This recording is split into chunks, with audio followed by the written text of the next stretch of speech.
I arrived at the house at exactly 2 p.m., just like my mother had told me to. The house where I'd grown up. The house at 1847 Maple Street with the big front porch and the oak tree in the yard.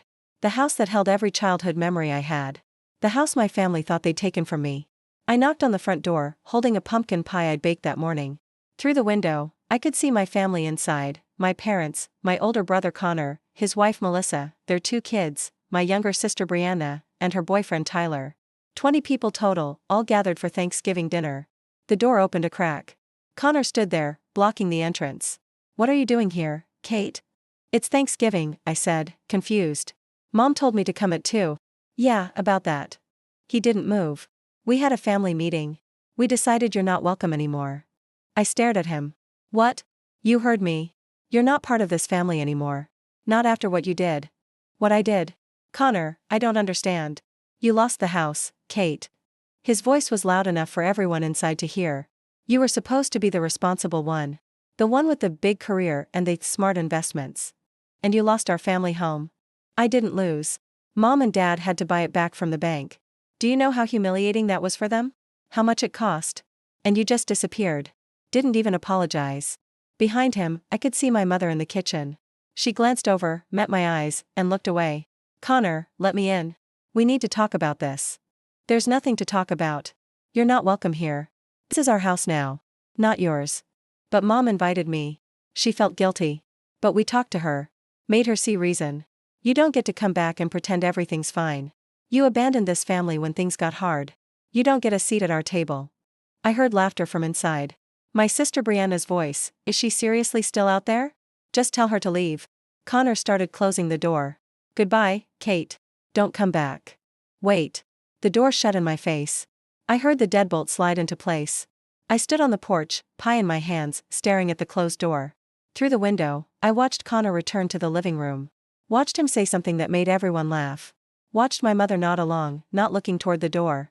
Watched my family have Thanksgiving without me. I set the pie on the porch railing and walked back to my car. My hands were shaking so badly I could barely get the key in the ignition. Behind me, I heard the door open again. Brianna's voice, shouting, "And don't come crawling back when you need money. You're not getting another cent from this family. You hear me? Not 1 cent." More laughter. The door slammed shut again. I sat in my car and made a phone call. "Mr. Peterson? This is Kate Morrison. I need you to accelerate the timeline." "Yes. Today. Right now." What my family didn't know, what they'd never bothered to ask, was what had actually happened 2 years ago. They knew I'd lost the house. That's what they believed. That I'd made bad investments, gotten into financial trouble, and the bank had foreclosed. They knew my parents had bought it back from the bank for $340,000. What they didn't know was that I'd never lost the house at all. I'd sold it. To myself. 2 years ago, I'd transferred the house into an LLC I owned, Morrison Property Holdings. Then I'd staged a fake financial crisis. Made it look like I was struggling. Let my parents think the bank was foreclosing. When they'd bought back the house from the bank, they'd actually bought it from my LLC. Through layers of legal entities and a third-party law firm, I'd sold them their own house for $340,000, $90,000 more than the market value. The deed they signed listed the seller as Sterling Financial Solutions LLC, another shell company I owned. They'd never questioned it.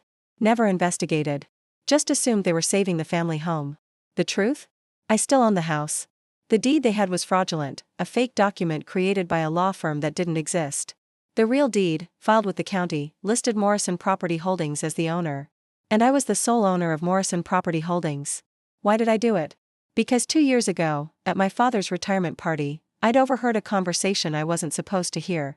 My mother, talking to my Aunt Linda, "Kate's doing well for herself, but you know she's not really family-oriented. Not like Connor and Brianna. I worry she'll forget about us once she's successful. My father, she won't help us when we need it. She's too selfish." When Connor needed money for his business, Kate said no. Our own daughter, and she couldn't help her brother.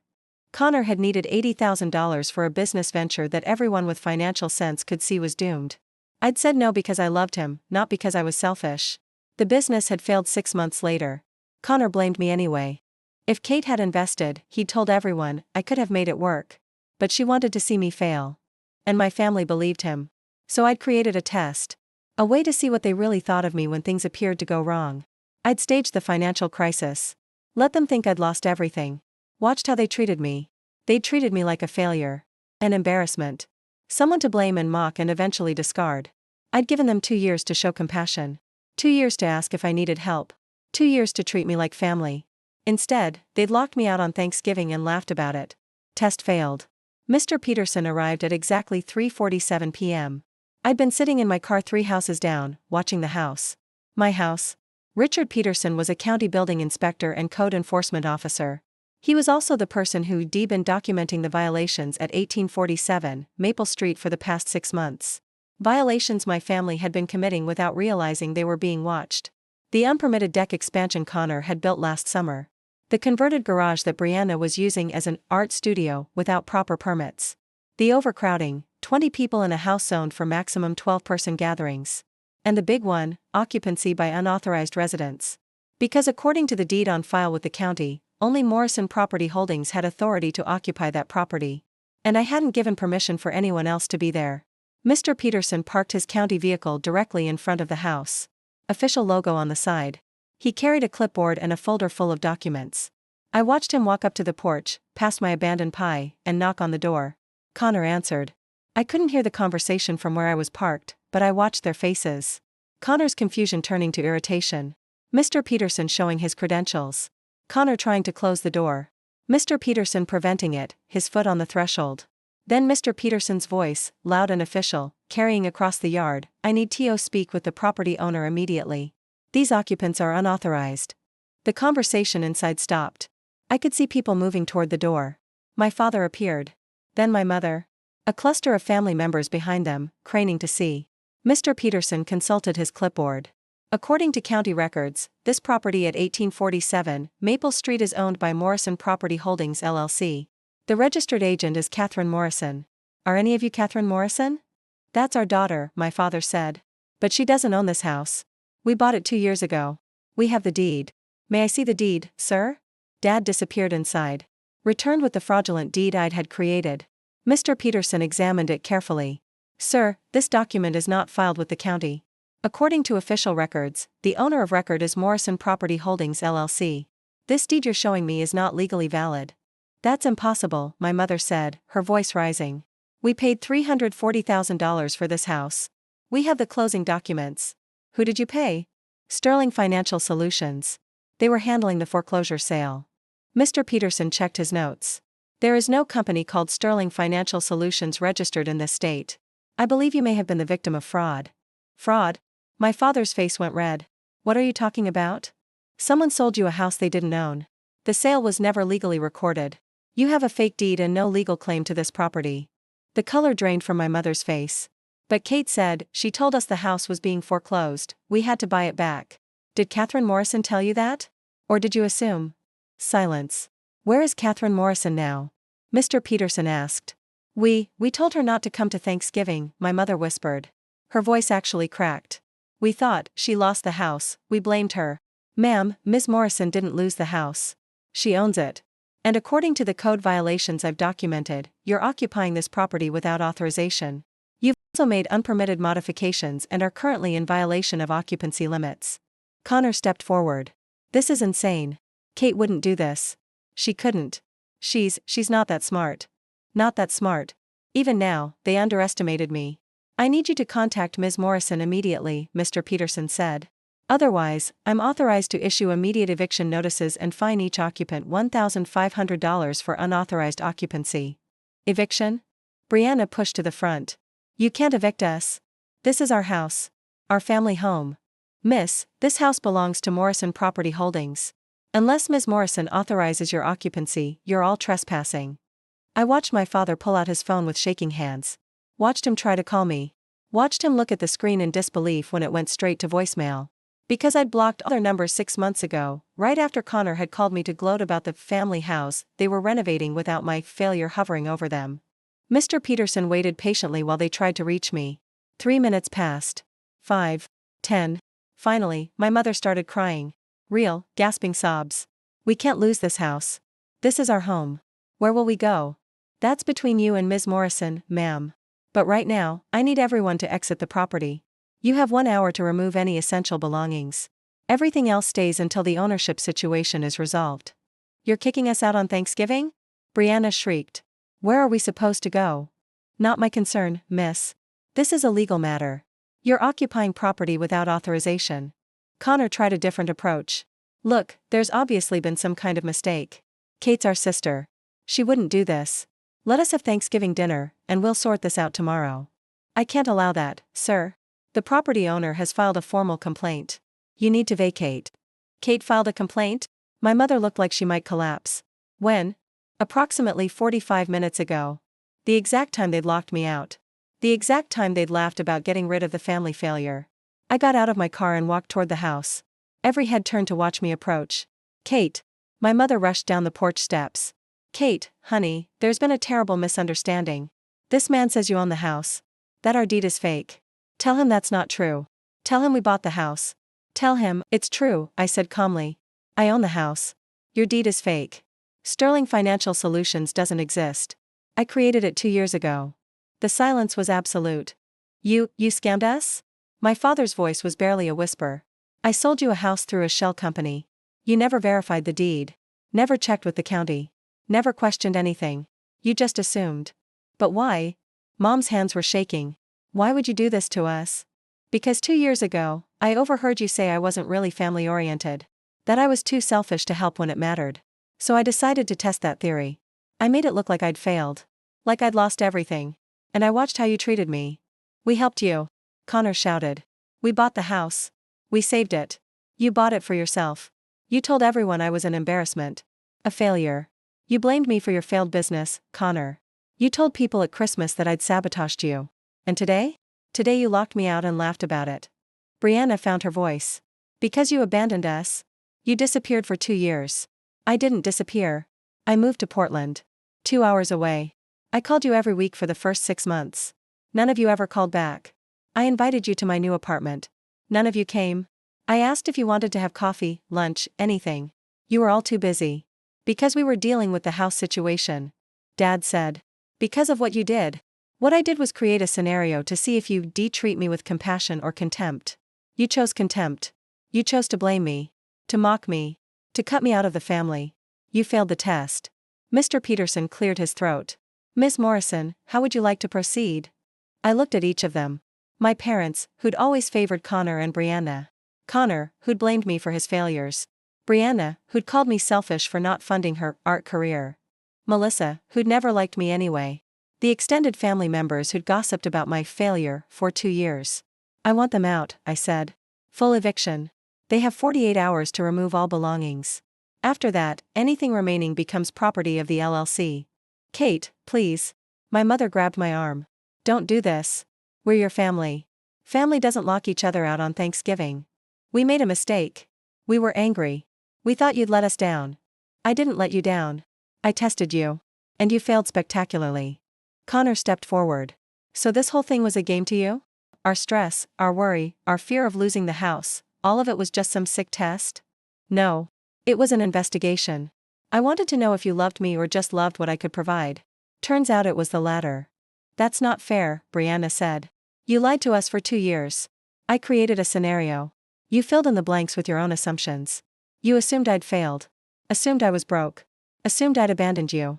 You never once asked for my side of the story. Never once showed concern for my well-being. You just decided I was a failure and treated me accordingly. We were protecting Mom and Dad.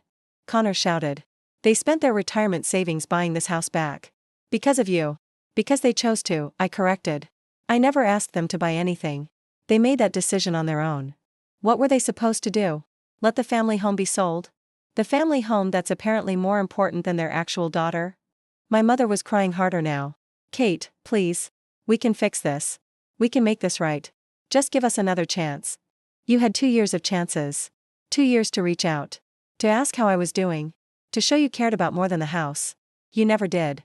Mr. Peterson handed my father an official notice. Eviction order. You have 48 hours. If you're not out by Saturday at 5 p.m., the sheriff will be called to remove you. Where are we supposed to go? Brianna asked. Mom and Dad put everything into this house. They don't have money for rent. They have $340,000, I said. I'll be returning it. Minus the $90,000 markup I added and the $47,000 in unpermitted renovation costs Connor created. Connor's face went purple. You're keeping $137,000? You're stealing from our parents. I'm recouping my expenses. The house was appraised at $250,000 when you bought it. You paid $340,000, that's $90,000 overpayment. Connor's unpermitted deck cost me $35,000 to have properly inspected and approved. Brianna's garage conversion cost another $12,000 in permits and fees I had to pay. Those are your expenses, not mine. This is insane, Melissa spoke up for the first time. You're destroying your own family over money. I'm not destroying anything. I'm revealing what was already there. You all destroyed our relationship when you decided I was worth less than a house. Tyler, Brianna's boyfriend, looked around at everyone. Maybe we should just go to my parents' place. Shut up, Tyler, Brianna snapped. Then to me, you're really going to make us homeless on Thanksgiving? You're not homeless. You're unauthorized occupants being asked to leave property you don't own. There's a difference. Mr. Peterson checked his watch. Ms. Morrison, I need to complete the inspection. Do you want to be present? Yes. I turned to my family. You need to clear out so Mr. Peterson can do his job. They stood there, frozen. 20 people on the porch, staring at me like they'd never seen me before. Maybe they hadn't. Maybe they'd only ever seen what they wanted to see, the reliable daughter. The responsible one. The one who didn't need attention or praise or love because she was fine on her own, the one they could blame when things went wrong because she wouldn't fight back. I'm calling our lawyer, Dad said finally. Call whoever you want. The deed is legally filed. The eviction is valid. You have no case. Connor grabbed his keys. Come on, everyone. Let's get out of here. We'll go to Mom and Dad's. Wait. He stopped. We live here. This is Mom and Dad's house. Where are we supposed to go? The reality was finally hitting them. That's your problem, I said. You have 48 hours to figure it out. They filed out slowly. Kids crying. Adults whispering furiously. My mother looking back at me with tears streaming down her face. Brianna stopped in front of me. I hate you. I will never forgive you for this. That's fine, I said. I don't forgive you either. They drove away in 3 cars, leaving behind a half-cooked turkey and table set for 20. Mr. Peterson and I went inside to complete the inspection. The 48 hours passed slowly. My father tried calling from a different number. I answered. Kate, please. Let's talk about this. We can work something out. What's there to work out? We're your parents. We raised you. Fed you. Clothed you. Sent you to college. You owe us this house. I paid my own way through college with scholarships and loans. I paid you back for every cent you spent on me after I graduated. I owe you nothing. That's not how family works. You're right. Family should be about love and support, not obligation and exploitation. But you treated me like the latter, so I'm responding accordingly. He hung up. Connor tried a different approach. He showed up at my apartment in Portland on Friday night. Kate, let's be adults about this. What do you want? Money? An apology? Name your price. I want 2 years of my life back, I said. 2 years when my family could have supported me but chose to mock me instead. We didn't mock you. Brianna posted on Facebook that I was the family failure who couldn't handle adult responsibilities. You told your business partners that I'd sabotaged your company. Mom told Aunt Linda I wasn't family-oriented. Should I continue? He had no response. The eviction stands, Connor. Find another place to live. Saturday at 4:30 p.m., they were still moving boxes out of the house. I arrived at 4:45 p.m. to supervise the final removal.